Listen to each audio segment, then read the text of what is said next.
Rushing waters, wild wind, heavy rain. Hurricane Ian's wrath is gripping southwest Florida tonight with life-threatening conditions after the monster storm made landfall as a Category 4 with winds up to 150 miles per hour. Then you're on the second floor already? Yeah, we're Pick the bus in here. More than 1 million customers in Florida are without power tonight. The storm washing away homes and roads, thanks to a storm surge of up to 18 feet in some areas. New images show the catastrophic damage. Now Ian is moving across the state, and there are several states now in the crosshairs. The warning to anyone who did not evacuate, dire. Communities are suspending emergency calls for help. Don't go out there. It's so dangerous to be out there. So even if you see the water receding, it's not the time to go out there and look at it. Airports across the region have also closed. More than 2,100 flights canceled today, another 1,700 tomorrow, bringing with it nationwide ripple effects. ABC News Live is bringing you team coverage tonight as we watch to see what destruction Hurricane Ian brings next.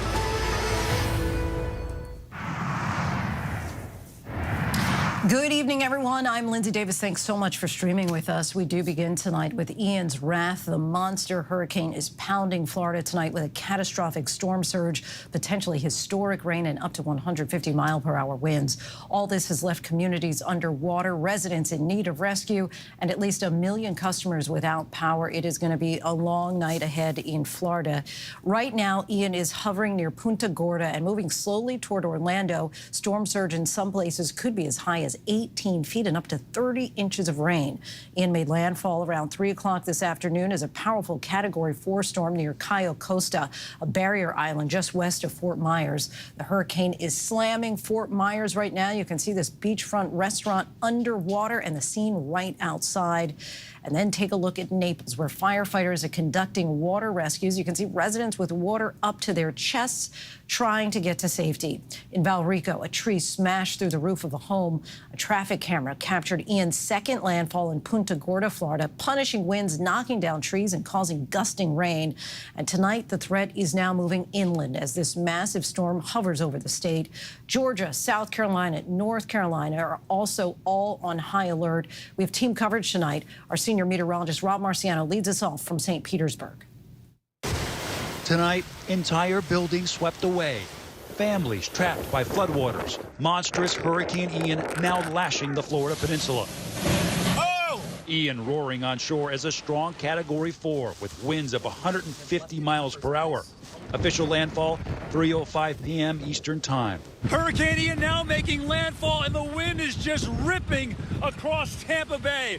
Look at the action here on these waters. We've got a reverse serve where the bottom of the bay is exposed in places that probably have never seen the light of day. And at the same time, these huge swells on a normally calm bay with big white caps smashing into that jetty, which protects the airport. So you got water that's exiting and water that's piling up, and the power of the wind and water combined is relentless. Landfall coming after hours of intense wind. As Ian came closer, our Ginger Z in Fort Myers broadcasting live in the eye wall. We are in the eye wall of Hurricane Ian. That is the strongest part of the storm. You can see almost nothing behind me, but if you could, the eye is only about 5 miles to my west. Look at what's happening right here. We finally saw the wind start to shift, and we've got the surge starting to take over the pool here at our hotel. If you look a little further, there was a dock, and there's a little house at the end of that dock that has been surrounded by the water. Surge here anticipated anywhere from 12 to even 18 feet. That's the type that takes cars, takes homes. It is not just life-threatening, it is not survivable. Then, about an hour later, the storm is moving north of us, but we see these winds, and that little house that we were talking about all day has gone, succumbed to the storm surge. Now the blue roof is all that's left floating in the water toward the building. What you need to be doing right now is getting away from walls and windows. Treat this like a tornado warning. families trapped by the storm surge. Then you're on the second floor already? Yeah, we're all... Pick the bus in here. Our affiliate WZVN FaceTiming with a group in Fort Myers Beach. There's 15 feet of water now. There's 15 feet of water and it's still coming in? Yeah, it's still steady rise, and the waves just keep pushing it through the windowsills. The fire department unable to reach them due to conditions, offering this advice. They need to get as high as they can from the water and try to ride out the storm. That's the best advice I have. AccuWeather capturing the eye wall piling water onto Pine Island as the storm moved on shore. Naples Fire Station taking on water. The storm undergoing rapid intensification ahead of landfall, increasing the hurricane-force wind field out 45 miles from the center. Hurricane hunters flying into Ian, knocked around by extreme turbulence. There goes the fence. Holy cow. Oh! One hurricane hunter describing it as one of the roughest flights of his career, that he'd never experienced that much lateral turbulence or seen that much lightning. One of the most powerful hurricanes to ever make landfall in Florida, now expected to cut across the state like a slow-moving buzzsaw. Orange County fire trucks using loudspeakers to alert residents in this mobile home park. An evacuation of all mobile homes is recommended. To seek shelter. The storm is coming. FEMA ready to respond as soon as it is safe. We've pre-positioned quite a bit of equipment so we can respond immediately. Once we know what the impacts are and what the additional needs are, we're just going to continue moving that equipment in. But I think that we are positioned really well to meet those immediate needs in the first few hours. President Biden speaking with Governor DeSantis, promising help. We'll be there to help you clean up and rebuild, to help you get Florida get moving again. And we'll be there at every step of the way.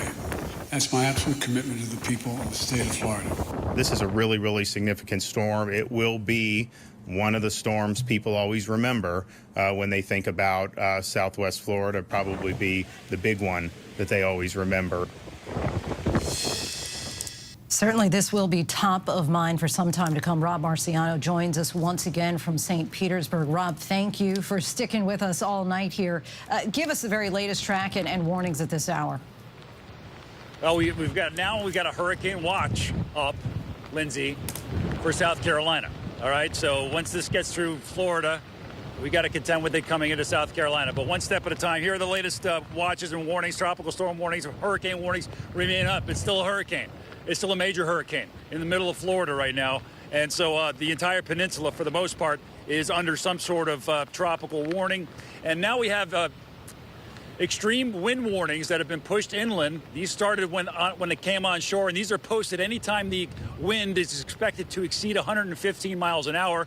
We certainly saw that along the coast, and we have the potential for that as this thing spirals its way inland. This is in effect for another couple of hours, and then we hope they don't reissue it, because the hope is and the expectation is that this storm will continue to weaken, but it's doing so slowly. So overnight tonight, as it progresses north and east, here's a depiction of what we expect the radar and the wind speeds to be.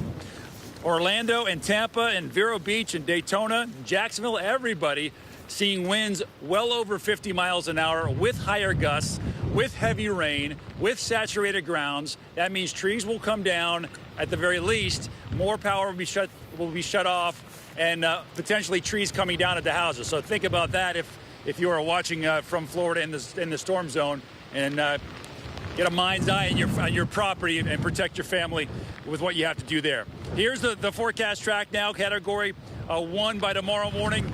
By tomorrow afternoon, it's a tropical storm exiting the Space Coast. And then overnight Friday, heading past Savannah and into somewhere around Charleston or Savannah, or say Myrtle Beach, somewhere in there Friday afternoon. But look at that, 65 mile, that's nearly hurricane. So that's why they have hurricane warnings or watches posted for those areas. Hopefully it doesn't re-strengthen all that much when it gets into that area, because that's the last thing they need, obviously. But we'll be tracking that, and obviously folks in Georgia and the Carolinas now preparing for what Ian brings to them. But we got to get through Ian tonight here in Florida. First things first with this historic storm, Lindsay. You're right. That's the last thing they need. And Rob, this is the worst storm to hit Florida from the Gulf in September since 2005. When the sun rises tomorrow, how widespread do you think the devastation will be? I think it's going to be as widespread as it was in 2005 when Hurricane Rita came ashore along the Texas-Louisiana border. I was there for that one. I think what I'm afraid of is that where this came ashore is a lot more populated. There's a lot more structures. there's a lot more full-time residents. So we're talking about many, many more structures and homes that will be damaged, destroyed, or just flat out ripped off their foundations. We saw the pictures of all those cars submerged in water, so there's that. So between the water and the winds of 120 miles an hour, tornado strength winds basically, you're talking about widespread, a swath of destruction we'll wake up to tomorrow, from Fort Myers Beach up into Punta Gorda and down to Naples and farther inland and up towards Bradenton as well. That will be devastating, to say the least, and in the billions of dollars. So, and months to recover, if not years, Lindsay. Wow. All right, Rob, thank you so much for your reporting tonight, and to you and the crew, stay safe. Thanks so much. ABC's Morgan Norwood joins us now from Tampa. Morgan, it looks like the wind and now the rain has picked up considerably since we talked to you last. Are you getting a sense that a lot of people are hunkering in place and riding the storm out? Yeah, Lindsay, things have certainly intensified, especially as we talk about the storm weakening slightly. Certainly doesn't feel like that's the case here. It could be the positioning of the storm. I'll defer to our meteorologist for that. But yeah, there have been times that I've really had to hunker down and brace myself. We've had some really powerful wind gusts to the point where some of our light stands have even started shaking just a bit. I almost thought that I had to catch one at one point. But I do get the sense that folks here are definitely hunkering down. And just for perspective, remember Tampa, we have been bracing for a direct impact before the storm shifted further south. We know Southwest Florida got in on the brunt of that storm. So, you know, they're already prepared for this. Many of those people had been hitting the roads. We saw that mass exodus of folks evacuating. We saw it for ourselves on the highway. We also saw it above with the chopper, that the highway is looking more like a parking lot with so many people inching to get out. So I do, Lindsay, get a sense that people are hunkering down here as the storm continues to tear through the state. And there goes that whipping wind once again. And we know the storm surge is one of the big concerns there, but inland areas could also get slammed as well. What is the main concern that people seem to be worried about, in particular there in Tampa? Lindsay, I think it's going to be the catastrophic flooding. I mean, keep in mind with Tampa, they're not out of the woods yet, even as far as the storm surge. But as Rob has been saying, the storm has the ability to kind of creep along and just hover over the state. I think he used the analogy almost like a buzzsaw. So over the next few hours and even into the next day or so, we could see up to 24 inches of rain in some areas. I think I saw that stat for Orlando. So we're talking about widespread flooding and damage. And it'll be really interesting tomorrow to see how things look once the sun comes up, Lindsay. Right, a slow-moving buzzsaw is how he described it. Morgan, our thanks to you. Please stay safe. And let's go back to ABC News meteorologist Greg Dutra, who's back with us. Greg, talk about just how big this hurricane is and how it'll continue to impact now other states. Absolutely, and to give credence to Morgan's assessment that the winds and the rain have definitely picked up there, she's absolutely right. Here's the latest radar imagery, and you can see some of those bands, not quite tied to the eye wall, but kind of the second set out from the eye wall that are now moving through Tampa as this storm draws a little bit closer to Tampa just by virtue of moving off to the north, but by far the heaviest kind of eye wall, if it's still structured like that, is starting to push its way farther into Florida. And now we have tornado watches up that stretch all the way from Daytona through the Space Coast, south to about Jupiter, Florida, and then inland, of course, to Orlando. It'll be a night-to-night, Lindsay. If folks do fall asleep around the Orlando area, I have a feeling it's not going to be a very easy sleep with how wet the ground is getting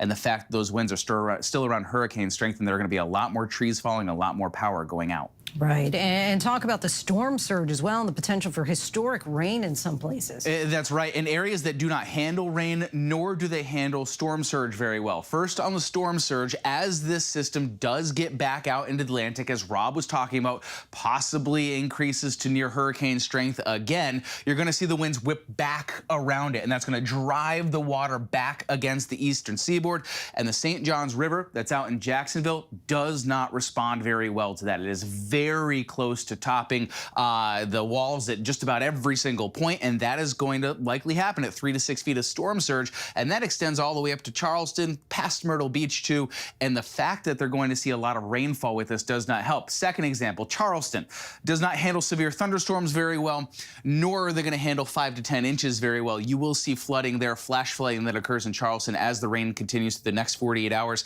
And you can't forget this, as I mentioned, the trees falling out of very soaked ground, probably going to happen through Central Florida, the Villages, Orlando, Daytona Beach, up to Jacksonville, 10 to 15 inches of rainfall. It is going to be a very long night and very long next couple of days, Lindsay, as we watch this continue to track to the north and east. Right. Okay. Greg, thank you so much. And as Greg just mentioned, Hurricane Ian is moving through Florida. Our Trevor Ault joins us now from Jacksonville tonight. Trevor, Jacksonville is bracing for impact. What are you seeing there?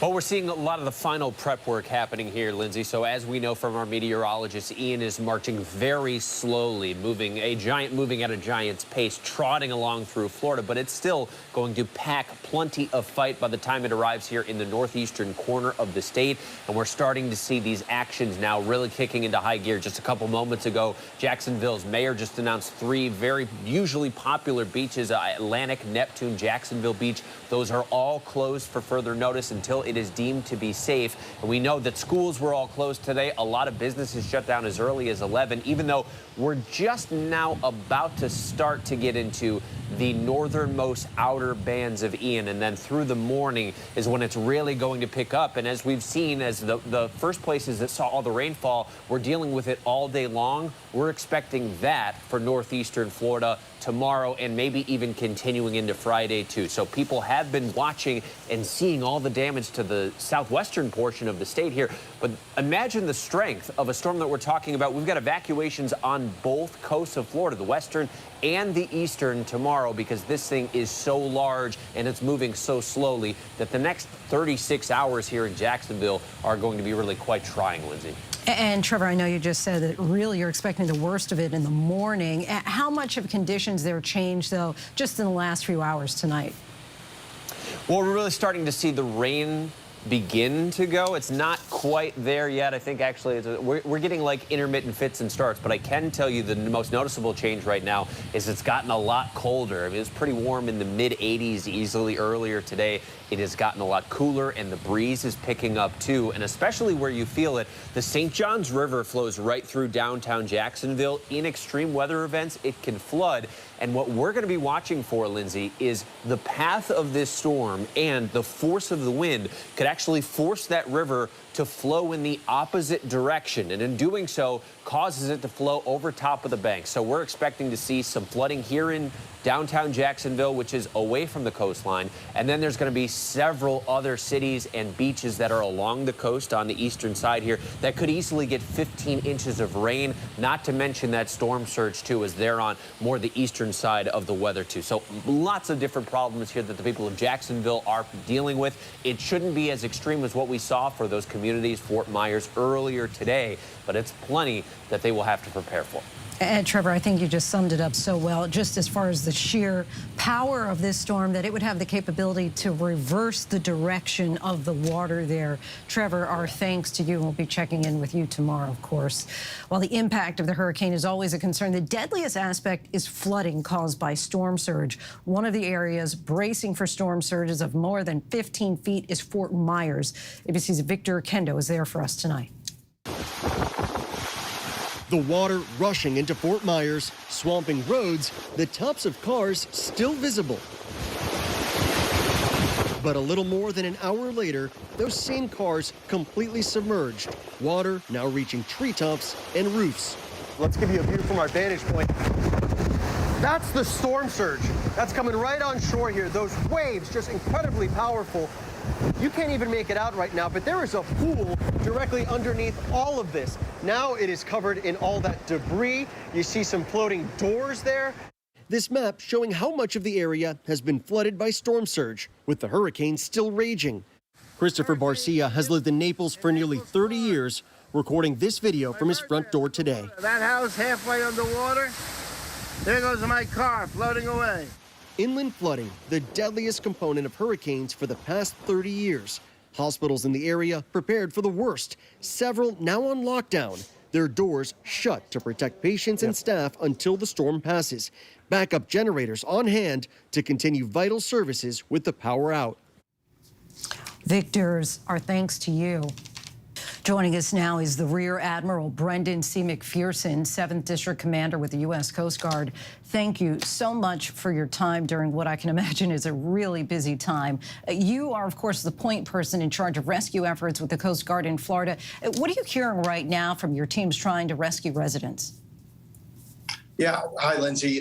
So as you said, I'm the Coast Guard District Commander here. I'm working with our state and local partners to put forth a search and rescue capability to help those that are in the most distress. Our hearts go out to all the people that are impacted by this devastating storm, and we're bringing all of our resources to bear. Help is on the way. What is your advice to anyone who is currently stranded or in need of rescue? Yeah, first of all, if you're in a safe location, stay where you're at. If you do need help, use the 911 system. We really want to discourage people from trying to use the social media for distress. 911 system is your best way to reach emergency services. Right now, a lot of places are really under dangerous conditions. It may take some time to rescuers to get to you, but contact 911 and we're going to get help to you as soon as we can. What's your #1 concern for the long night ahead? Yeah, it is going to be a long night ahead, and I'm afraid it's going to be a long few days ahead of us. But the Coast Guard is ready to respond as soon as conditions allow, the weather conditions. We're going to get our aircraft in the air. We're going to assess the circumstances, and we're going to start rescuing people that are in distress. So what we really want people to do is stay where they are if they're safe, and if they need help, call 911. And anyone who calls for help, at some point, rescuers will be able to come out to assist them? That's right. I can tell you from my own experience, this is probably one of the largest rescue operations being mounted. We've got rescuers from the fire departments, local fire departments, sheriff's departments, Federal Emergency Management Agency, Coast Guard, Customs and Border Protection, and many others. Dozens of aircraft, shallow water rescue teams, high water vehicles. The state is taking this seriously, and the governor has directed us all to bring everything we have to bear to keep people safe. What kind of calls are you getting? What kind of distress are most people saying? That is it flooding in their house, in their cars? Right, we know that we've seen a lot of surge, 12 to 14 feet in southwest Florida, around the areas of Fort Myers. As the storm goes through, our Coast Guard aircraft are going to get airborne, and they're going to follow in the wake of the storm. We've already had rescue cases down in the Keys from the storm that went through there overnight. Not as bad as they're getting on the southwest coast, but we've already assisted 15 people who are at sea and needed distress rescuing. I believe the number was somewhere around 2 million people who were urged to evacuate. Do you feel that people took this seriously enough, or based on the number of calls that you're getting for people to get rescued, does it seem like a lot of people tried to ride it out? Yeah, well, there were a lot of, as you said, mandatory and voluntary calls for evacuation. We hope people heeded those. We know that some people didn't. And so it doesn't matter at this point whether they did or didn't. We're going to get out there and we're going to do our best to save lives and rescue people. Our highest priority right now is saving lives. Rear Admiral Brendan C. McPherson, we thank you so much for your time. Best wishes to you and your entire team out there in Florida tonight. Yeah, you're welcome. You know, our crews are specially trained and equipped to do this mission. We're going to do what we can. And please keep all the people of Florida in your thoughts and prayers. We certainly will. Our coverage of Ian will continue throughout this show, but we're also tracking other developments tonight, including the deadly shooting inside a hospital. Patients and medical staff evacuated. The investigation that's now underway. Russia is set to finish its illegal land grab in Ukraine as thousands of the Russia's male citizens continue to choose fleeing over fighting. Our team is on the ground in the nation of Georgia, where Russians are heading by the tens of thousands. But up next, we're continuing to track this massive storm that has caused thousands of flights to be canceled. We'll tell you how long it'll take for the flight interruptions to get sorted out.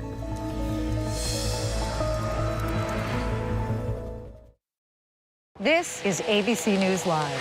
The crush of families here in Poland. At refugee centers. In Putin's Russia. On the ground in Ukraine. Close to the front line. Here at the White House. Destructive Cat 4 storm. Here along I-5. Boston is in the bullseye. Let's go. We made it. ABC News Live, America's #1 streaming news. Anytime, anywhere. Streaming 24/7 straight to you for free. Thank you for making ABC News Live America's #1 streaming news. Bring them on. If only there was a place in the morning to start my day. With a smile, somewhere to help me get in the know. A place as spectacular as, well, me. I think we might know a place, right, guys? Bring your friends. Oh, wait, there is. Good morning, America. GMA, 7A, every day. Boom. Boom. Boom. Good morning, Michael. Good morning, Robin. Good morning, America. How are you? Boom. Now that's how you start your day, people. All right, here we go. You ready? Let's do it. Yes, it's the show America wants and America needs right now. This is What Would You Do? Let's go. How are you? Can I hug you? Yes. So what will you be watching Saturdays on ABC News Live? What would you do? Hey, I guess I just found out. The What Would You Do Marathon, 12 to 6 Eastern, every Saturday on ABC News Live. My favorite show. As of today, in a big way, we have inaugurated abcnews.com. A lot has changed in our world since Peter made that announcement. But what hasn't changed is the commitment to groundbreaking reporting and innovation at abcnews.com. And here's to everything ahead.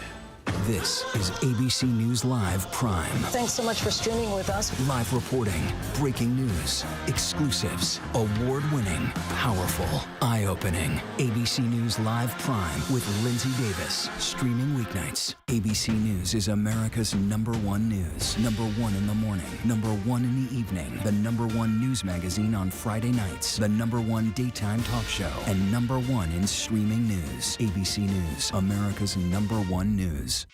With so much at stake, so much on the line, more Americans turn here than any other newscast. ABC News World News Tonight with David Muir, America's #1 most watched newscast across all of television.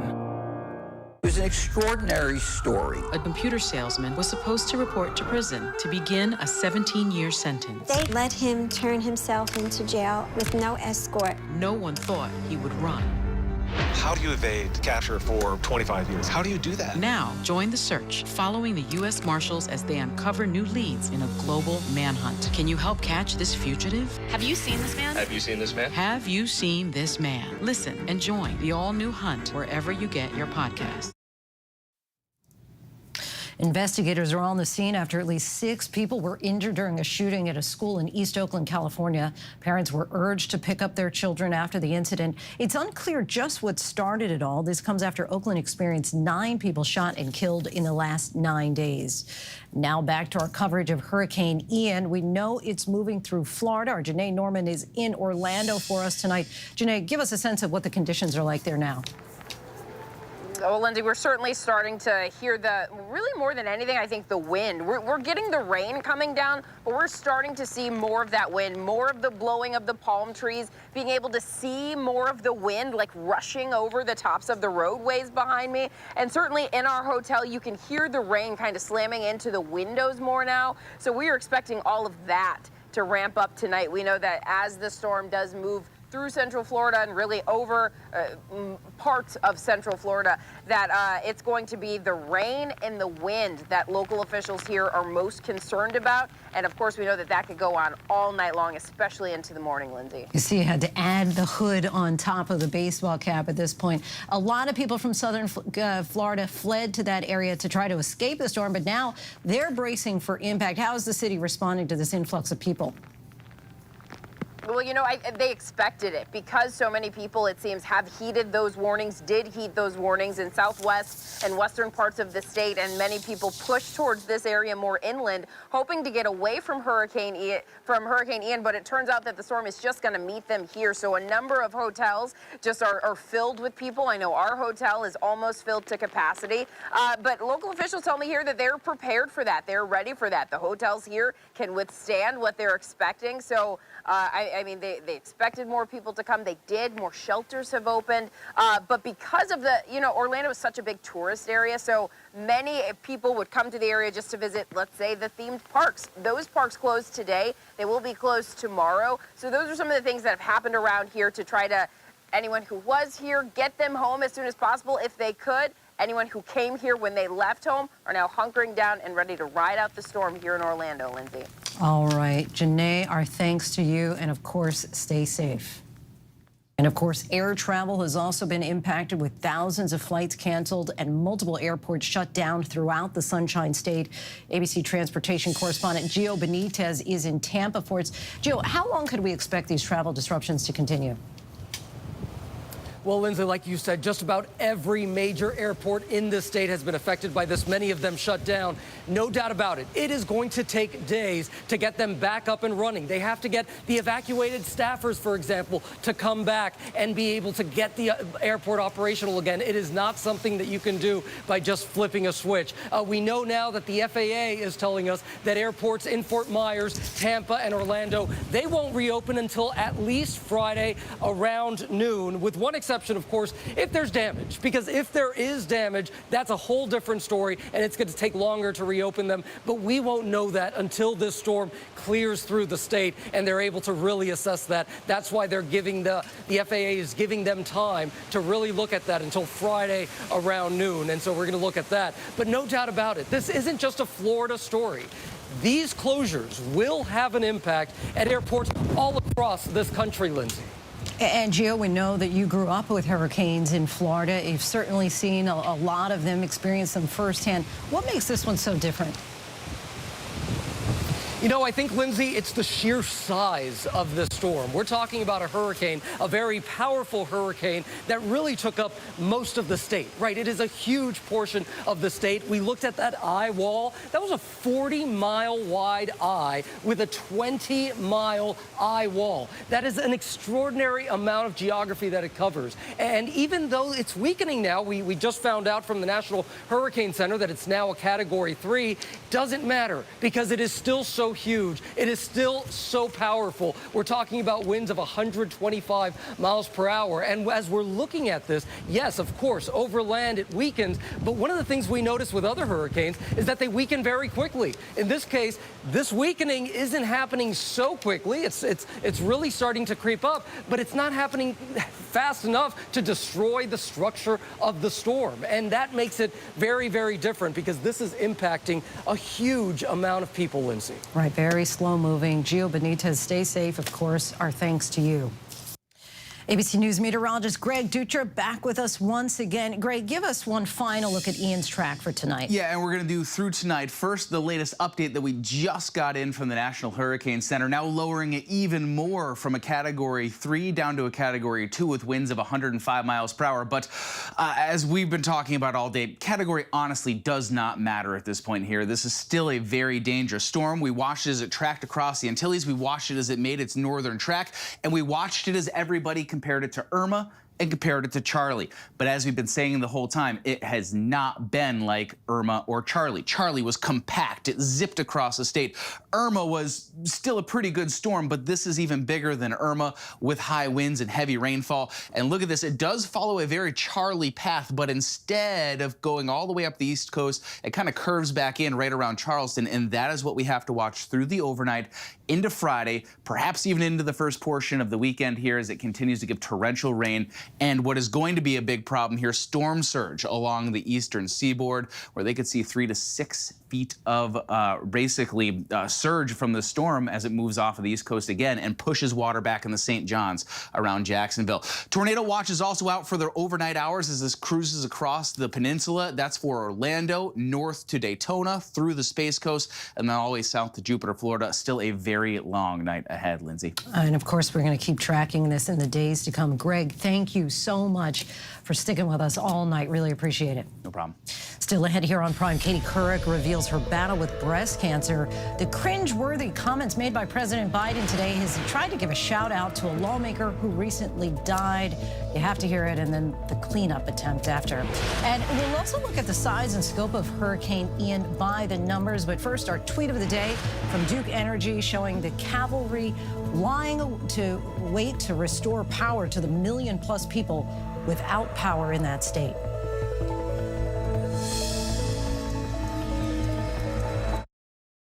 All right, here we go. You ready? Let's do it. Yes, it's the show America wants and America needs right now. This is What Would You Do? Let's go. How are you? Yes. So what will you be watching Saturdays on ABC News Live? What would you do? Hey, I guess I just found out. The What Would You Do Marathon, 12 to 6 Eastern, every Saturday on ABC News Live. My favorite show. This is ABC News Live. The crush of families here in Poland. At refugee centers In Putin's Russia. On the ground in Ukraine. Close to the front line. Here at the White House. Destructive Cat 4 storm. We're along I-5. Boston is in the bullseye. Let's go. We made it. ABC News Live, America's #1 streaming news. Anytime, anywhere. Streaming 24/7, straight to you for free. Thank you for making ABC News Live America's #1 streaming news. America is being poisoned with fentanyl, and we don't even know it. Just heard my wife screaming. She told me they had just died. 50 to 100 times more potent than morphine. Keep breathing, come on. It's poison, it's pure poison. A few grains of salt worth of fentanyl will kill you. Just my agency has seized enough to kill the entire country. ABC News Live presents Poisoned, America's Fentanyl Crisis. The powerful series, streaming free on ABC News Live. Bring them on. If only there was a place in the morning to start my day. With a smile, somewhere to help me get in the know. A place as spectacular as, well, me. I think we might know a place, right, guys? Bring your friends. Oh, wait, there is. Good morning, America. GMA, 7A, every day. Boom, boom, boom. Good morning, Michael. Good morning, Robin. Good morning, America. How are you? Boom. Now that's how you start your day, people. 'Tis time.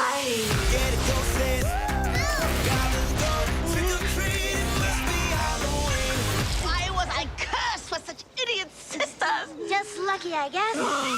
31 Nights of Halloween. Watch all October on Freeform. As of today, in a big way, we have inaugurated abcnews.com. A lot has changed in our world since Peter made that announcement. But what hasn't changed is the commitment to groundbreaking reporting and innovation at abcnews.com. And here's to everything ahead. Welcome back. Hurricane Ian threatens to be one of the most damaging storms the U.S. has seen in years. Here's a look at Ian by the numbers. 3:05 this afternoon, Ian made landfall near Cayo Costa, Florida, with 150-mile-per-hour sustained winds. It's the exact same point where Hurricane Charlie made landfall back in 2004. Storm surge up to 18 feet is possible in coastal areas, and up to 24 inches of rain could fall in central and northeastern Florida as the storm slows down and moves across the state. Emergency management officials are warning the wind surge rain trifecta could equal catastrophic damage in some areas. More than 1 million Floridians are already without power shortly after landfall. 58 school districts in the state are closed, as are major tourist attractions and hundreds of grocery stores. As millions were told to evacuate, the state opened 176 shelters. Nearly 400 ambulances, buses, and support vehicles have been mobilized to the area to assist with emergency calls, and 600 search and rescue experts are preparing for the worst. As we've been reporting here on ABC News Live all day, this storm is going to continue to heavily impact Florida and the southeastern U.S. for several days to come. We will, of course, continue to keep you updated on the latest. And we still have lots to get to here on Prime tonight. We will be giving you the latest updates on Hurricane Ian's march through Florida. And promising medical news. 2 companies claim their drug slows the progress of Alzheimer's disease. What the FDA plans to do. And adult Happy Meals? Yeah, you heard that right. But first, a look at our top trending stories on abcnews.com.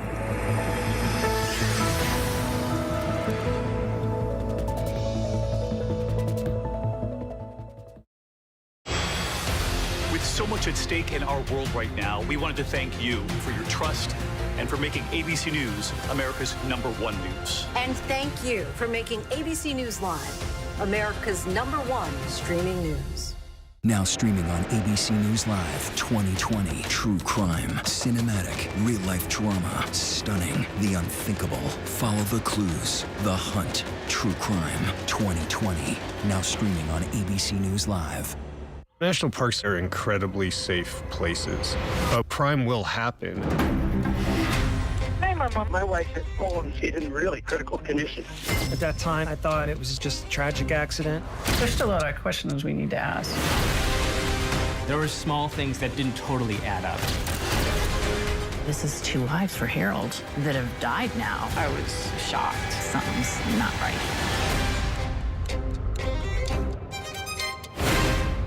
Admit it. These days, what you need to know seems to change just about every day. What is it that you really want to know, need to know? To help you not just get through your day, but to make the most of it. Feel smarter. Feel better. Feel happier. Well, how about a third hour of Good Morning America? GMA 3, what you need to know. Now streaming on ABC News Live. It's all about you. I know what happened, and I'm not guilty. Why the fascination with criminal trials? Figure out what's really out there. She revealed she had murdered his family. I know in my heart that he did this. It's the time of suspicion. The ending's really tough. You don't know whether truth is going to be difficult to find unless you try to find it.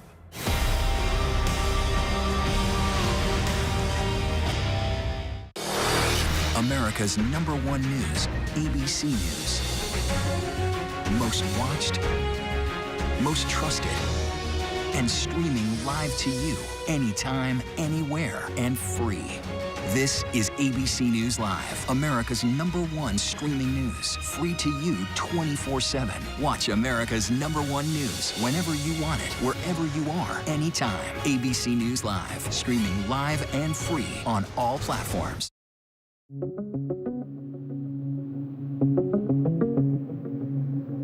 Hurricane Ian tearing through Florida, making landfall on the southwest coast as a Category 4 storm. Winds clocking in over 150 miles per hour, lashing the coast. ABC's Ginger Z in Fort Myers. To be pounded for this long and see this much damage, the constant crashing of those waves onto these shores. It's taken structures from us. We've seen boats roll by. In Naples, fierce winds taking out power lines. Watch as sparks fly during a heavy gust. Water receding from the Tampa Bay, Manatee River, and Charlotte Harbor as Ian draws it in, all before spewing it out again as that dangerous 5 to 12-foot storm surge. And you can even see the storm surge coming in on Sanibel Island, the water rising and flooding streets in a matter of minutes. As Ian creeps along, more than 2.5 million Floridians under evacuation orders. 30,000 workers are on standby to restore electricity after the storm. One person was killed and a suspect taken into custody after a shooting at an Arkansas hospital. Police responded to CHI St. Vincent in Sherwood, which was placed on lockdown during the investigation. Police said Leighton Whitfield, who was visiting a patient, was shot and killed at the hospital. The suspect, identified as Raymond Lovett, was taken into custody in Little Rock. Police said Whitfield and Lovett knew each other and that the shooting appeared to be an isolated incident. The body of American ski mountaineer Hillary Nelson has been found. Nelson had gone missing on Monday while skiing down Manaslu, the 8th highest peak in the world. A highline drop from a helicopter was reportedly used to retrieve her body from Manaslu, which was then taken to Kathmandu. Nelson was sponsored by the North Face, which in a statement remarked that they had lost their hero, mentor, and their friend.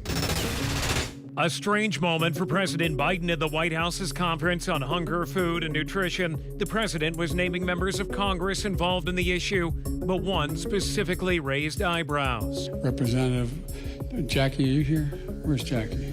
I didn't think she was going to be here. The president was referring to late Congresswoman Jackie Walorski, who died last month in a car accident. Press Secretary Karine Jean-Pierre attempted to explain what happened, referencing plans to honor the late Congresswoman at the White House this week. She was on his mind. She was of top of mind for the president.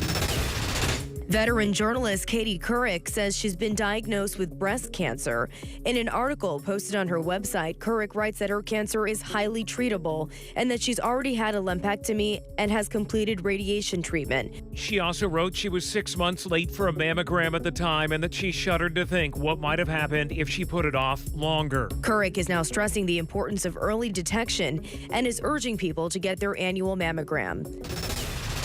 Those beloved Happy Meals from McDonald's no longer just for kids. The franchise has announced a new line of boxed meals aimed toward adults in a limited edition collaboration with Cactus Plant Flea Market. Similar to the classic Happy Meal, the new Cactus Plant Flea Market box comes with a choice of a Big Mac or a 10-piece chicken McNuggets along with fries and a drink. And yes, you do in fact get a toy.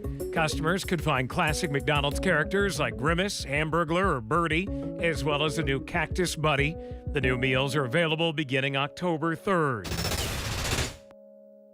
Now to the war in Ukraine and the ongoing exodus from Russia spurred by Vladimir Putin's military call-up. Tonight, the U.S. Embassy is telling all Americans in Russia with dual citizenship to leave, warning that Russia may stop dual citizens holding U.S. passports from leaving the country and even conscript them into the military. Meanwhile, the hours-long lines continue at Russia's border with Georgia, and that's where ABC's Britt Clennett reports from tonight as fighting-age men try to make their way out.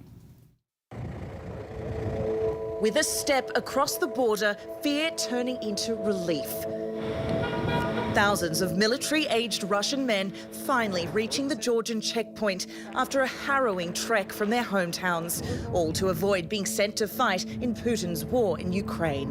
All these people have been on a days-long journey from Russia. They say they were checked at the border to make sure they weren't on a draft list, but they say they don't have any plans. They just needed to get out. They're exhausted, they're relieved, and one person I spoke to said that he doesn't want to have to kill anyone or be killed himself. The crush to leave so great in parts that it can be seen by satellite, with reports that people are waiting up to 50 hours in their cars to cross over. Many, like Dmitry, travelling part of the journey on foot. The 27-year-old spent 7 days trying to escape from his hometown in central Russia. Sorry. Oh, you really are? Yeah, exhausted, to Georgia. Yeah. He's out of breath and sunburnt from 2 days of walking, but he says he made the right choice to leave. I don't want to kill people and I don't want to be killed. I don't need this war. I don't support Putin. Dmitry, so desperate to leave after Putin's announcement, his wife is still in Russia, but is joining him when she can. As we see it right now, this is the only option for us. Alexander from Moscow, also leaving his life behind. Why did you decide that you needed to get out of Russia? Because I don't like disputes, corruption, Russian and before, president. You don't like Putin? Yes. And you don't support the war? No. Why? This is normal for any human. Since Putin announced a new mobilization drive last week that could enlist up to 300,000 Russians, an estimated 260,000 have left Russia, according to Western officials.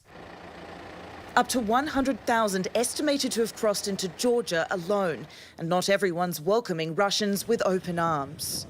The Georgian side has no precise information who those individuals are and what their real intention is while arriving in Georgia. We believe that such kind of migration from Russia in Georgia poses an imminent threat to Georgia's national security, Georgia's economy, and stability in general. Airplane ticket prices out of Russia also skyrocketing.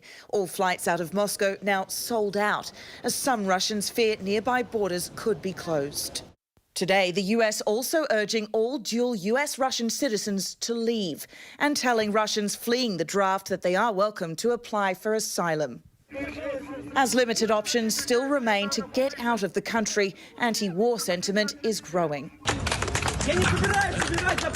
Protests again today against mobilization across the country. Hundreds arrested. But out of the Russian propaganda machine, unsurprisingly, a far rosier picture. This video showing the first round of reservists, some smiling as they're sent off to the front lines. Russia now saying they're taking note of who leaves. Reports of border controls also tightening up. Some will say, why didn't you leave before? Or why, some Ukrainians will say, why don't you protest more? I don't know, people in my country just too scared to go to protest. I would like to say, all people from Russia, just don't be afraid, but decision is yours. It means a lot of risk. But fears at home and in Ukraine only growing, with Russia expected to annex 4 Ukrainian territories in the coming days. Ukrainian men in the occupied areas also expected to be called up to fight against their own people. Our thanks to Britt for that. The White House is calling the annexation move by Putin fraudulent and illegal, saying that more sanctions will come, while also announcing a new $1 billion package of weapons and equipment to Ukraine. Now to growing outrage after a disturbing dashcam video showed the moment a train slammed into a police cruiser with a young woman left handcuffed inside. Her attorney is now speaking out. ABC's TJ Holmes has the details. The woman who survived this horrific train crash while handcuffed in the back of a police cruiser is now demanding justice. Dispatch 346, status medical emergent. The suspect was in the vehicle that was hit by the train.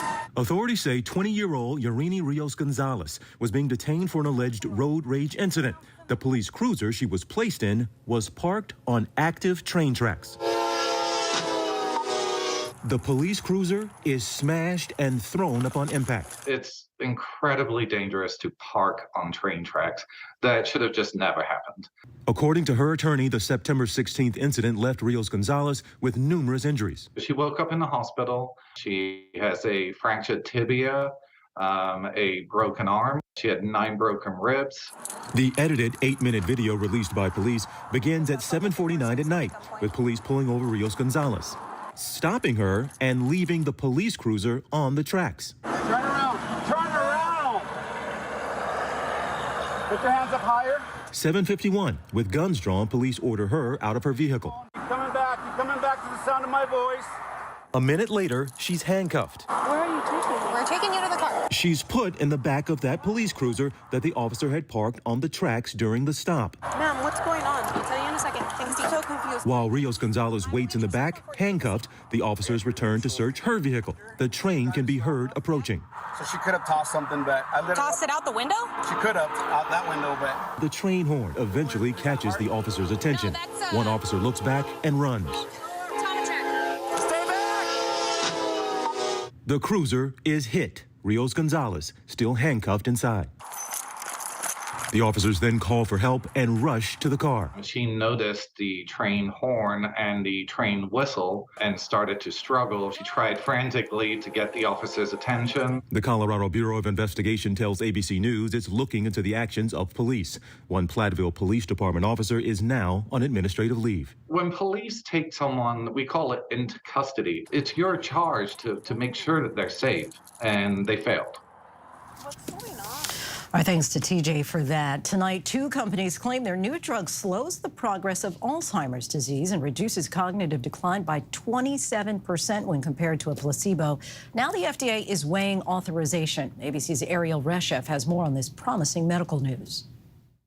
Tonight, that promising step forward in the fight against Alzheimer's. Makers of the drug lecanemab report their treatment significantly slowed cognitive and functional decline by 27% compared to placebo in a trial of nearly 1,800 patients in the early stage of the disease. These findings have yet to be peer-reviewed, but experts say they appear to be encouraging. I will say that this drug is probably not going to be a huge, groundbreaking game changer, but it could very well be an important incremental change in the way we treat Alzheimer's and the options we have for these patients. Brain images showed some patients had swelling and bleeding from the new drug, but those rarely caused any symptoms. The new trial, the latest evidence that clearing the buildup of abnormal proteins in the brain could delay the disease. The Alzheimer's Association says these are the most encouraging results to date. 6 million Americans are living with Alzheimer's right now.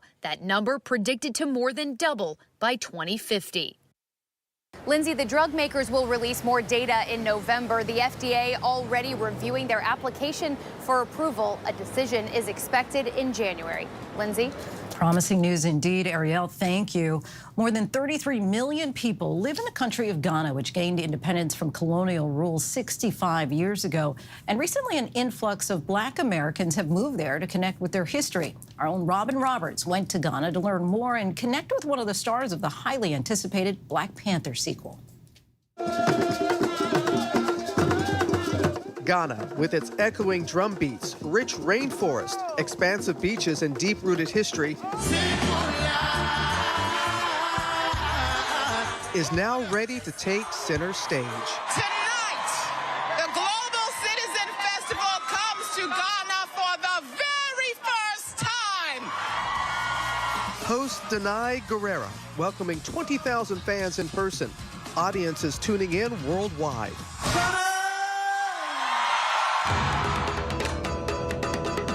The Global Citizen Festival. Why was it important for you to take part? It's always been about celebrating activists who are doing amazing things across the globe. The gathering of even the talent that was here. There's been so much amazing attention to African artists. Could it be something to do with Black Panther?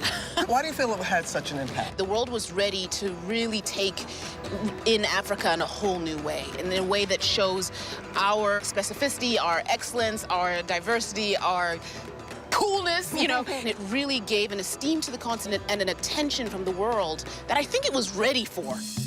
It's Ghana's mission to thrive as a cultural hub and tourist destination, but also as a place to call home. I'm happy here. I feel a sense of alignment. I feel a sense of fulfillment. I think just as a Black American coming to Ghana, it's a return home. An estimated 5,000 Black Americans have relocated to Ghana over the past 2 years. To Ghana. Including podcast host Demetria L. Lucas, who says she feels the excitement of possibility. You see that there's cranes in the sky, literally, like they're building the city. And for me as an artist, like I can feel the energy. I feel like I'm living in the middle of a renaissance. And a renaissance is exactly what African leaders on Cape Coast hope to create. We are looking at Africa without borders. It's happening. The future is Africa. It's never gets old. Influenced in part by the success of Marvel's Black Panther, proposals like Wakanda One, envisioning bustling, futuristic cities that honor the history and embrace what's to come. We want to make sure Wakanda One city is futuristic. It's a sustainable energy city. There's hope for change. And we have to teach our children to empower people using technology. That innovation is something artist David Alabo is also exploring. It's really cool to look at these names. Two artists sharing their love for culture. Tell me about this astounding piece of art. I was thinking about how can I reinterpret classic tarot cards in an African perspective. And obviously, like, I had to put the Black Panther in because those movies have been a massive inspiration for me. Here at the newly built Freedom Skate Park, creativity flows through this space designed to connect the young people of Accra to the arts. Talk to me a little bit about this wall. This wall includes all the names of everybody who has helped create this place, from Virgil Abloh, may you rest in peace. We had Kendrick Lamar here the other month, and obviously you here. It inspires us, you know, when you come and you see what we're trying to do as well. Our thanks to Robin for that. And before we go tonight, the image of the day. Sailboats anchored in Roberts Bay in Venice, Florida, are blown sideways as Hurricane Ian approached the west coast of Florida today. The powerful storm wreaking havoc on the state as it now marches north. And that is our show for this hour. Be sure to stay tuned to ABC News Live for more context and analysis of the day's top stories. Thanks so much for streaming with us.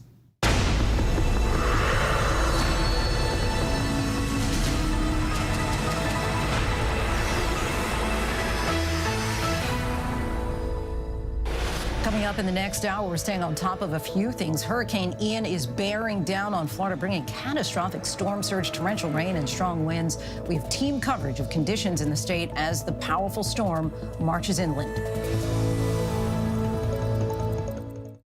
With so much at stake, so much on the line, more Americans turn here than any place else. ABC News World News Tonight with David Muir. America's #1 most watched newscast, now streaming on ABC News Live. National parks are incredibly safe places, but crime will happen. Hey, Mama. My wife has fallen. She's in really critical condition. At that time, I thought it was just a tragic accident. There's still a lot of questions we need to ask. There were small things that didn't totally add up. This is 2 lives for Harold that have died now. I was shocked. Something's not right.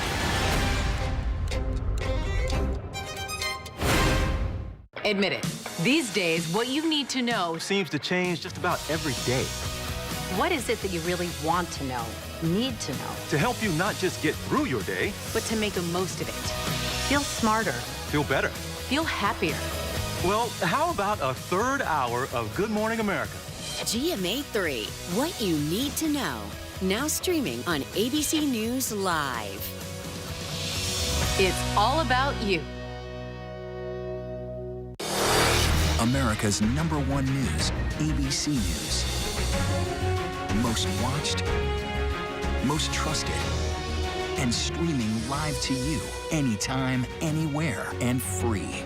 This is ABC News Live, America's #1 streaming news. Free to you 24/7. Watch America's #1 news whenever you want it, wherever you are, anytime. ABC News Live, streaming live and free on all platforms. Tomorrow, Hurricane Ian. Bigger, faster, wetter, historic, with dire flooding. The monster force of nature making a devastating impact. More Americans turn to World News Tonight with David Muir, the most watched program on all of television. Hi there, I'm Lindsay Davis. Thanks so much for streaming with us. We'll have full coverage on that monster Hurricane Ian in a moment. But first, we're monitoring several developments here at ABC News at this hour. The survivors of the 4th of July parade mass shooting are suing gun manufacturer Smith & Wesson and the shooter's father. 7 people were killed and 48 others injured in the attack.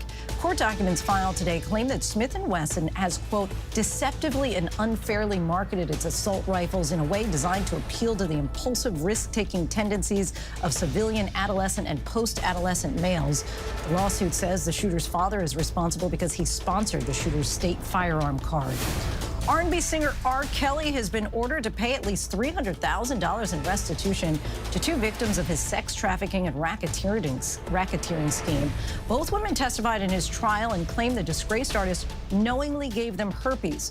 Kelly was sentenced to 30 years in prison in June after a jury convicted him of racketeering and other charges. Los Angeles police identified a suspect and arrested 2 other people in connection with the fatal shooting of rapper PNB Rock. The suspects' relationships to each other are not known. PNB was shot to death while eating at a restaurant with his girlfriend earlier this month. Now to Ian's wrath, the most powerful hurricane to make landfall from the Gulf of Mexico since 2005. It is pounding Florida tonight with a catastrophic storm surge, potentially historic rain, and up to 150-mile-per-hour winds. All this has left communities underwater, residents in need of rescue, and at least 1 million customers without power.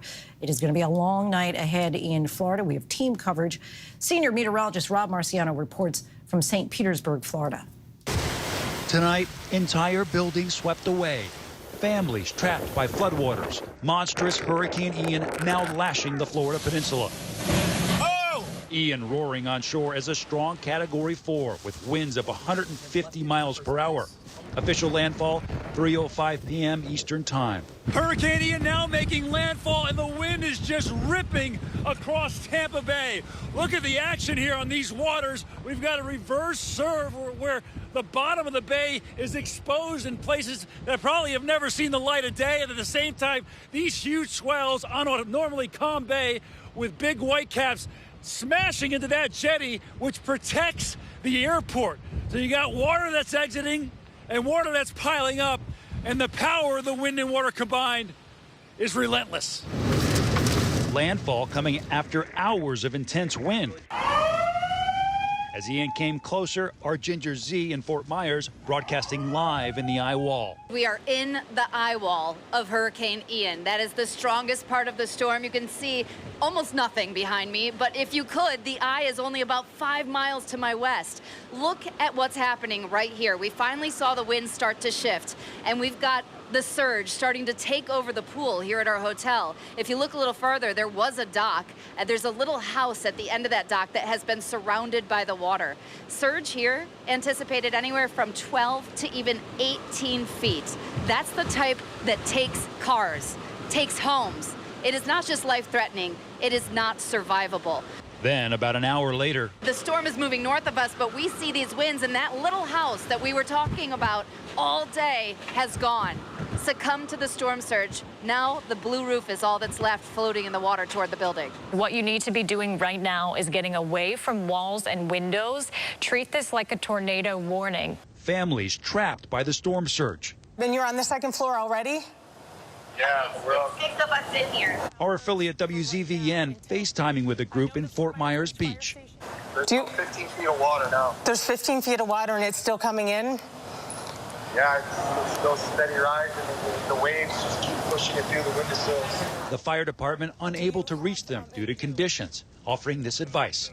They need to get as high as they can from the water and try to ride out the storm. That's the best advice I have. AccuWeather capturing the eye wall piling water onto Pine Island as the storm moved on shore. Naples Fire Station taking on water. The storm undergoing rapid intensification ahead of landfall, increasing the hurricane-force wind field out 45 miles from the center.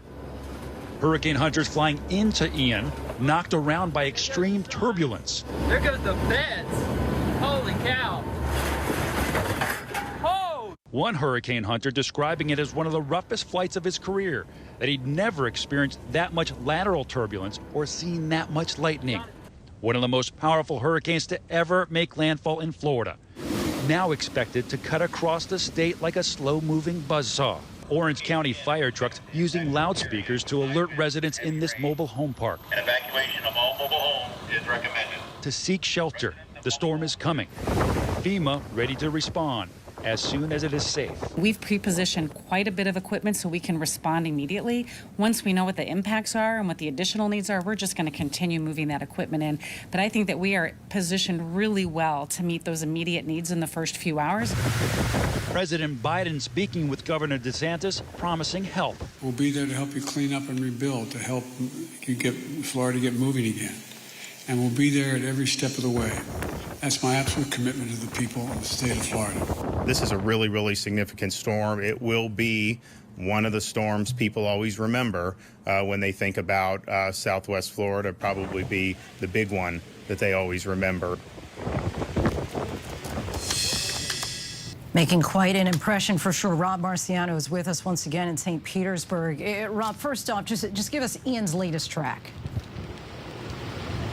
Well, it's a slow mover, Leslie. So it's got some real estate to get through before we're done with it. It has been downgraded to Category 3.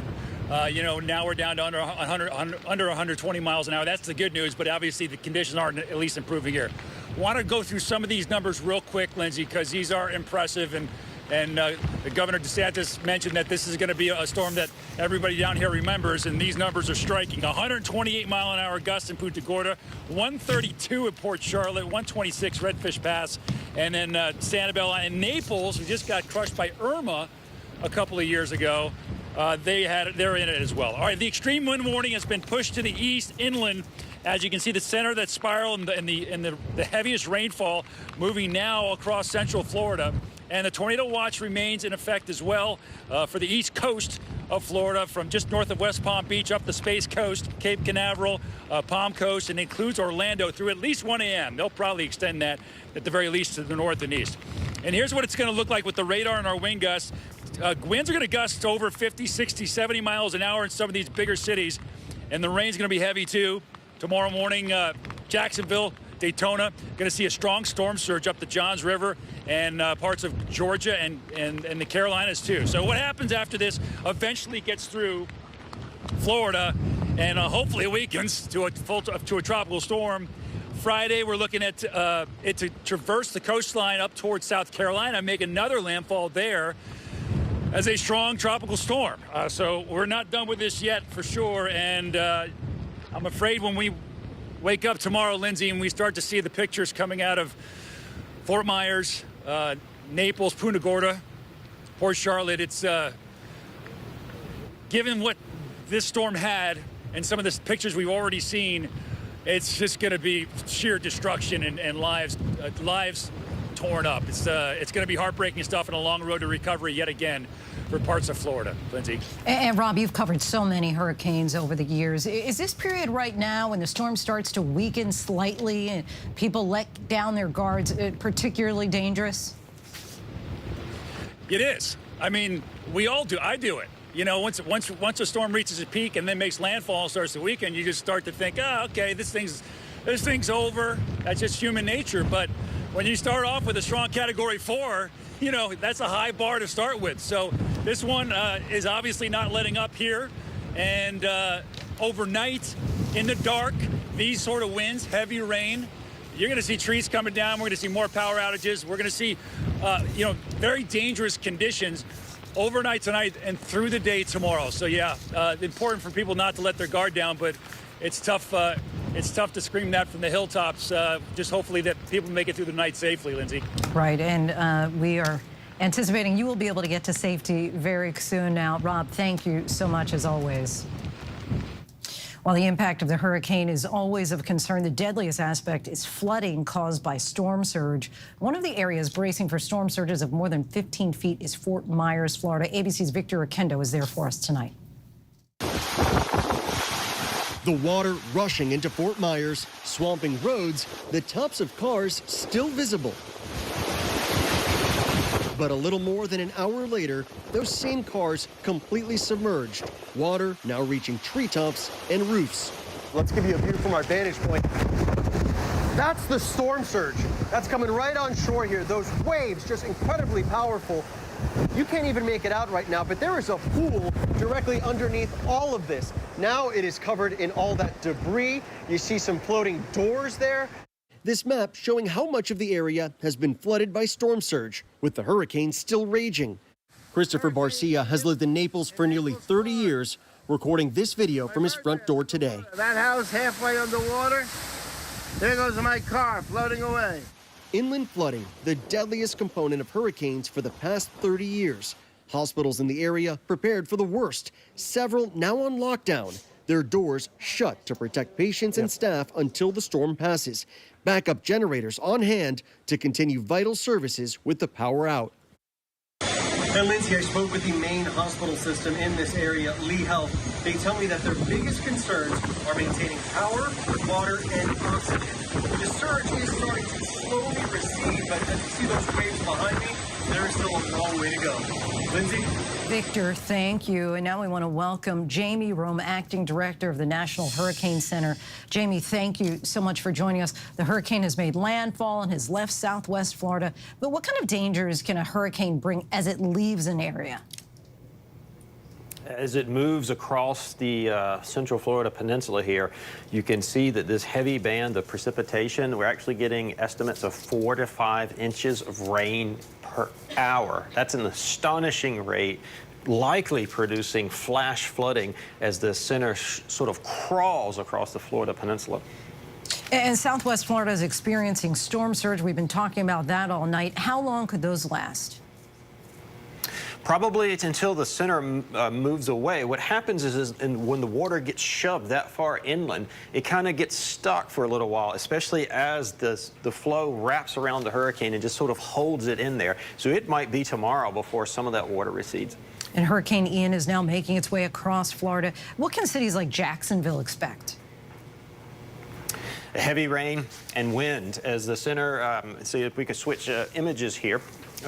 Bear with me. As the center sort of marches across the state of Florida and sort of moves back, hooks back like this, you're going to get heavy rain and then the onshore flow wrapping around this system is going to shove water into the St. Johns River, almost like backing it up, if you will, and produce flooding in that area. And Hurricane Ian made landfall as a Category 4. How does Hurricane Ian compare to other storms that have hit that region in recent years? Well, the most recent that make landfall in that location would be Hurricane Charlie, but Charlie was a totally different storm. First and foremost, it was very small, a very small storm, whereas Ian is massive, huge storm. The other thing is Charlie sort of ripped across the state at a very quick pace, whereas Ian is just crawling slowly across the state. And what are you watching most closely as this storm moves across Florida? Right now, watching this heavy flooding potential that's going to develop along into the north of the track, the I-4 corridor. You dump that much rain, saturate the soils, and then put wind, the trees are going to come down. You're going to have massive power outages through the night. And what's your biggest concern in the coming hours? I know you were just talking about that flooding, but is that the most potential harmful aspect of this? My biggest fear is in the morning, people gone all night, suffering through these conditions with no power, no lights. They're going to get stir crazy in the morning and start to wander around. And we often see huge loss of life after hurricanes with people wandering around after the storm. James Rome, we thank you so much. Really appreciate your insight. And now ABC News meteorologist Greg Dutra is back with us. Greg, talk about just how big this hurricane is and how it will continue to impact other states. Well, it's massive, and as he said, when you compare it to Charlie, which a lot of people were doing before landfall, and actually the reality of Ian, it is massive. Hurricane warnings that stretch from Daytona all the way south of Melbourne. When you actually count for the amount of coastline that has either a tropical storm warning or a hurricane warning, you're at 8,000 miles of coastline. It is an exceptionally long area, and we will continue to see not only the high winds, but also the storm surge even after this gets past Florida. You're probably saying, wait a second, where's Florida? Well, the surge is going to start to subside there for a little bit, but there are still portions of Florida and the Atlantic coast that are going to see significant storm surges. Areas that I'm concerned about, well, the Johns River in Jacksonville, that thing can't take an extra foot or two worth of surge before there's massive flooding. It's going to get about 3 to 6 feet of surge. Savannah, Charleston, which you know is severely affected by flash flooding even during an inch or so of thunderstorm rainfall. And Lindsay, that's the other problem, will be the rain.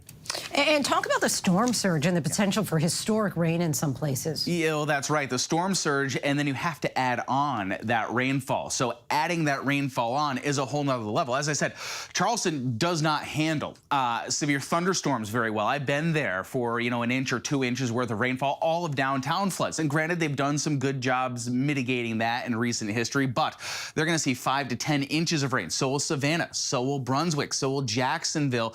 Again, talking about the Johns River there that does not handle storm surge well, we'll dump rainfall on top of that. And then, of course, we're about halfway there now, but another possible foot or more of rainfall as this thing extends up to Orlando. And you have soil that is saturated, you have winds that are relentless, and you have more trees that'll come down. And as we had talked about, it's the looky-loos tomorrow morning, or the folks that maybe we haven't even seen cell phone video from because they lost service early in that are going to be the pictures that'll be the most jaw-dropping tomorrow. I think we're going to see some pretty wild and heartbreaking video, Lindsay. Yeah, it seems like that's the expectation. Greg, thank you so much for being with us again.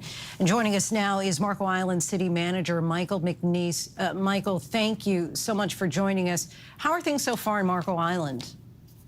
Well, I'd say we're probably the first that have started to come out the other end of Ian's effects. We have actually begun to see, as of a high tide we had in the 3 o'clock hour, we've begun to see some subsidence in the storm surge. We didn't have the front end winds that some of our neighbors to the north had, so we didn't get much beyond tropical storm force winds. So from an overall big picture standpoint, we're in pretty good shape on Marco Island. We have a high tide coming before morning again that we're concerned about, that there may be more surge, but with winds weakening and some subsidence in the water that we've had, which has been really substantial, we're feeling a lot better about things than we were maybe 12 hours ago. Well, that's certainly some positive news. And you issued a mandatory evacuation to the entire island. Where are you located right now?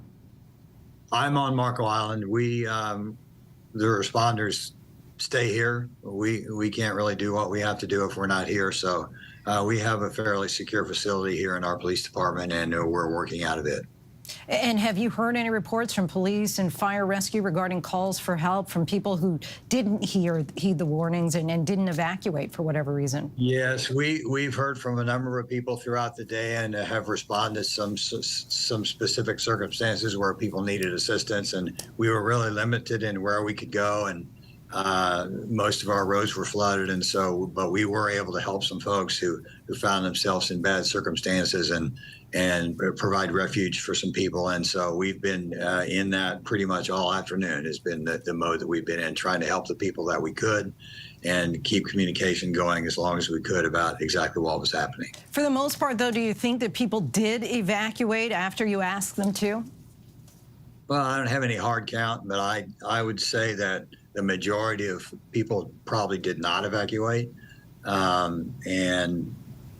We'll know more about that probably as we go forward. But I think people learned a lot today and moving up the coast, and there are certainly some hard lessons. But people on Marco Island, most of them have been through this before. They were very well prepared.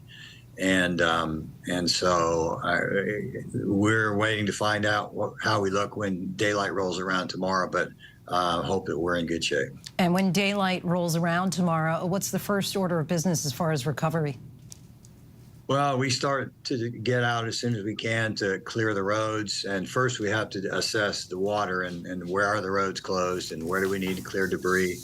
We immediately start getting damage assessment teams out and getting a handle on just exactly what the situation is. We certainly want to help the Lee County Electric get the power up, and so we need to provide access for them to the places they need to go. And first and foremost, we see if the surge has subsided enough that our streets will be open, and then we start to attack it piece by piece. And I would echo also, we would like for people to stay home. Let us make sure everything's safe. So let us get the roads cleared, and we'll communicate. And but we're agreeing with your previous guest. We don't need people out trying to sightsee and get there's a lot of hazard out there right now. And lastly, Mayor, how does this hurricane compare to Hurricane Irma back in 2017? Well, I wasn't here for Irma, but what I know about it is I think the simple analysis would be less wind, more water. Irma took a lot of roofs on Marco Island, and I don't know that we have that much of that kind of damage here. As I said, we missed the intense winds on the front end of the storm, but we got a lot more water, and so it has affected us in a very different way. We certainly have some houses with flooding damage, and look really forward to being able to assess that more thoroughly in the morning. Marco Island City Manager Michael McNeese, we thank you so much. Glad to see, at least for now, it seems that for the most part, things have remained intact. Yes, things definitely look better. Thank you for having me. And still to come, the mass exodus continues from Russia as fighting-age men flee from Putin's military call-up. We'll have the latest. And Iran moves to strike Kurdish opposition groups as it grapples with ongoing protests across the country. We'll be right back. This is ABC News Live. The crush of families here in Poland. At refugee centers in Putin's Russia. On the ground in Ukraine. Close to the front line. Here at the White House. Destructive Cat 4 storm. Here along I-5. Boston is in the bullseye. Let's go. We made it. ABC News Live, America's #1 streaming news. Anytime, anywhere. Streaming 24/7 straight to you for free. Thank you for making ABC News Live America's #1 streaming news. Bring them on. If only there was a place in the morning to start my day. With a smile, somewhere to help me get in the know. A place as spectacular as, well, me. I think we might know a place, right, guys? Bring your friends. Oh, wait, there is. Good morning, America. GMA, 7A, every day. Boom, boom, boom. Good morning, Michael. Good morning, Robin. Good morning, America. How are you? Boom. Now that's how you start your day, people. All right, here we go. You ready? Let's do it. Yes, it's the show America wants and America needs right now. This is What Would You Do? Let's go. How are you? Yes. So what will you be watching Saturdays on ABC News Live?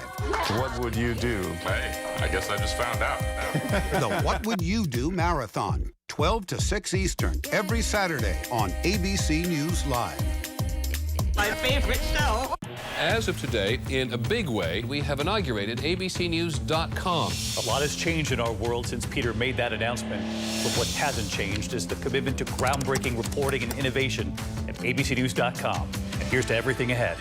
This is ABC News Live Prime. Thanks so much for streaming with us. Live reporting, breaking news, exclusives, award-winning, powerful, eye-opening. ABC News Live Prime with Lindsay Davis, streaming weeknights. Welcome back. We're tracking several headlines around the world. Iran's Revolutionary Guards attacked Iranian Kurdish opposition groups in northern Iraq today. Iran has blamed such groups for political protests currently shaking Iran.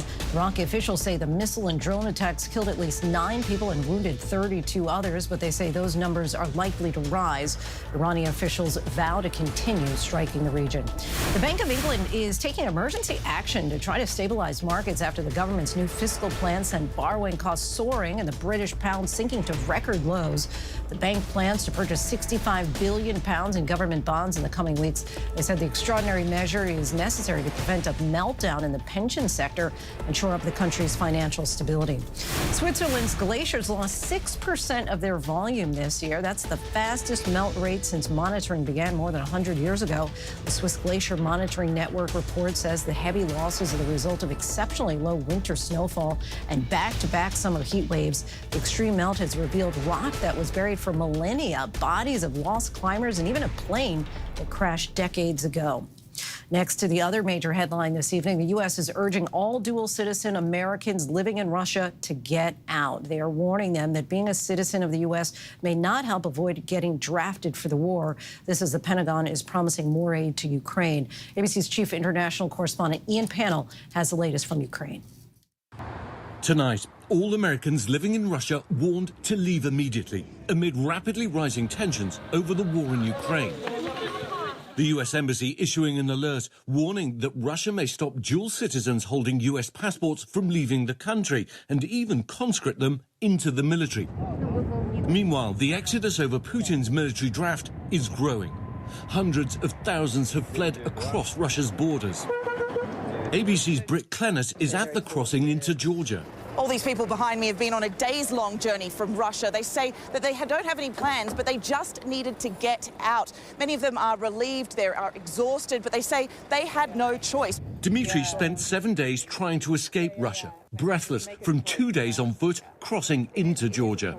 I don't want to kill people and I don't want to be killed. I don't need this war. I don't support Putin. And tensions escalating over a bogus referendum in occupied parts of Ukraine.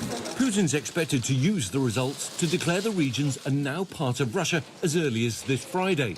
Tonight, the White House calling it an illegal move that they'll never recognize, saying more sanctions are coming and announcing a $1 billion package of weapons and equipment for Ukraine. The administration also adding its voice to growing accusations that the leaks that appeared in 2 gas pipelines under the Baltic Sea were apparent sabotage.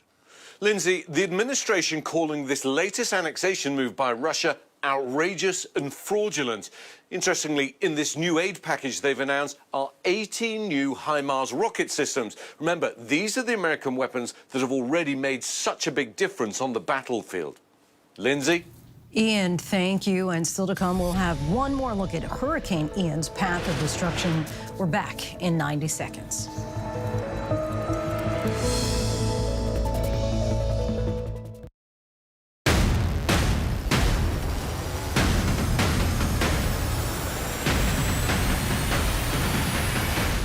After an extraordinary news-making year, and now with the historic midterms inching closer, thank you for making ABC's This Week America's #1 news and politics show on Sunday mornings. 'Tis time! Get it, go, sis. Why was I cursed with such idiot sisters? Just lucky, I guess. 31 nights of Halloween. Watch all October on Freeform. Ready for a little GMA-ish promo? Okay, here we go. GMA 7A every day with Robin, George, and Michael. That's how you start the day. Boom! America's #1 news, ABC News. Most watched, most trusted, and streaming live to you anytime, anywhere, and free. This is ABC News Live, America's #1 streaming news. Free to you 24/7. Watch America's #1 news whenever you want it, wherever you are, anytime. ABC News Live, streaming live and free on all platforms. Tomorrow, Hurricane Ian. Bigger, faster, wetter, historic, with dire flooding. The monster force of nature making a devastating impact. More Americans turn to World News Tonight with David Muir, the most watched program on all of television. Welcome back, everyone. We continue, of course, to track the path and destruction of Hurricane Ian in Florida. ABC's Morgan Norwood is in Tampa for us. Morgan, I know you are really going through there. We can see the wind just whipping right behind you. What are you seeing there in Tampa, experiencing? And are you getting a sense that many people stayed and they're trying to ride this out?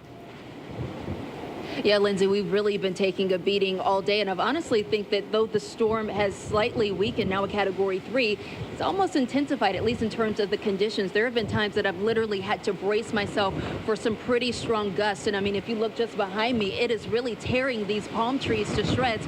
We've seen branches fly, we've seen tree trunks scattered, and debris as well. So that is what we are experiencing here in Tampa. But as far as whether people are hunkering down and have heeded those warnings, you know, you got to keep in mind, Tampa was originally set for the bullseye of this storm. We know that the storm did hit further southwest Florida, taking the brunt of that impact. Doesn't necessarily mean that Tampa is out of the woods just yet. I mean, just look at the conditions that we are dealing with here. But it does mean that folks here heeded those warnings. I mean, we saw it for ourselves. We saw them hit the grocery stores. We saw them hit the gas stations. We saw that mass exodus of people on the highways and the bridges just inching to get to safety.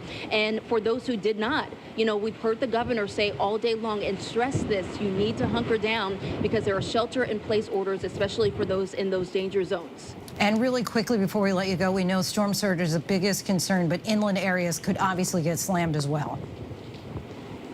Yeah, and I heard Greg mention this as well, and our chief meteorologist, Ginger Z, also Rob Marciano, talk about the ability for the storm to literally just creep up the state of Florida here and just kind of linger around here for at least 47 hours. So that means it's going to dump torrential rainfall. And I think I heard up to 2 feet on Orlando. It's not just that the flooding is going to be an issue here. This is going to impact the disaster recovery and the immediate response to some of the conditions here. You can't put bucket trucks in the air if the winds are still whipping. You can't put bucket trucks in the air in terms of power lines and repairing those types of things if this storm is still happening. So unfortunately, folks here in Florida and even maybe the surrounding states are going to be dealing with this for quite some time, Lindsay.